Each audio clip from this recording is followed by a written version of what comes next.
Alright, magandang hapon. Troubleshoot natin itong piso wifi natin kasi obtain yung IP address siya.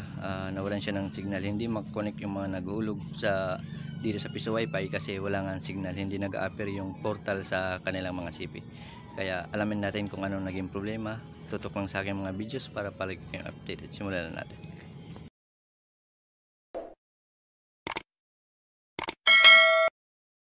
Inisa-isa muna natin, binaba natin yung antena kasi tinignan natin upon checking na find out natin na walang ilaw yung kanyang antena at ibig sabihin wala siyang connection papunta dito sa adapter. Ngayon chinek natin yung wire ay nagkaroon siya ng putol kasi dito natin kinabit sa may puno, sa may medri kakao. Pag humangin, gumagalaw siya. Ngayon, na susugatan yung balat nitong wire. Kaya dahilan ng pagkasugat niya at nabutasan.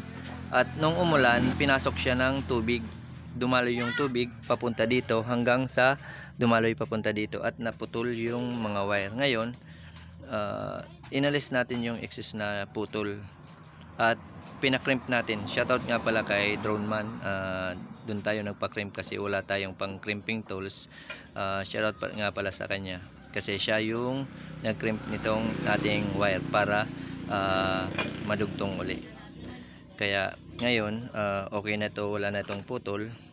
Titesting na lang natin uli muna. Alright, kasi itong USB adapter hindi dito umiilaw. Ibig sabihin may aberya sa mga linya ng papunta dito sa adapter at sa wire ng antena. Ngayon kinonekta natin yung wire niya dito sa adapter at sa antena. Lalagay na natin tong internet muna. Yan, lagay na natin. At itong wire naman ng adapter papunta sa USB LAN.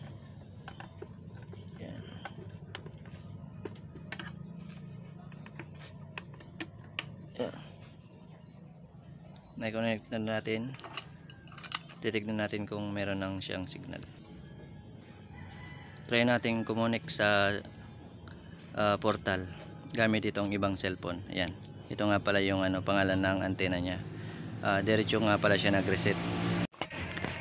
So nag-reset nga pala to kasi kaya yung pangalan ng ating portal ay yung pangalan ng antena. Yan, natipiling. Chinek lang natin yung mga connection at umiilaw na itong USB to LAN. Yan, mayroon na siyang ilaw. Kaya ngayon try natin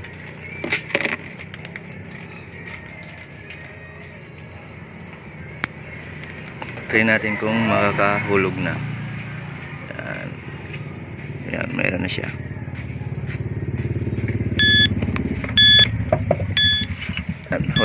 Hulog tayo.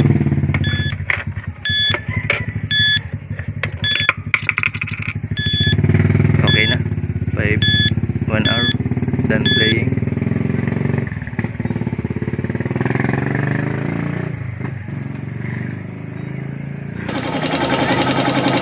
No signal siya. Pinalit natin yung socket dito sa port ng portal ng isang LAN. Pinalit natin yung cable, dito natin in-insert sa isa. Try natin kung okay na siya.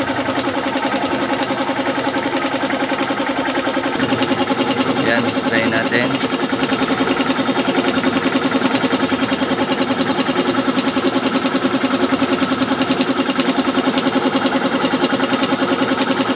Hinulugan na natin. Connected na siya. Yan. Malfunction lang yung kanyang mga connection. Ayan. Okay na yung signal. Ayan.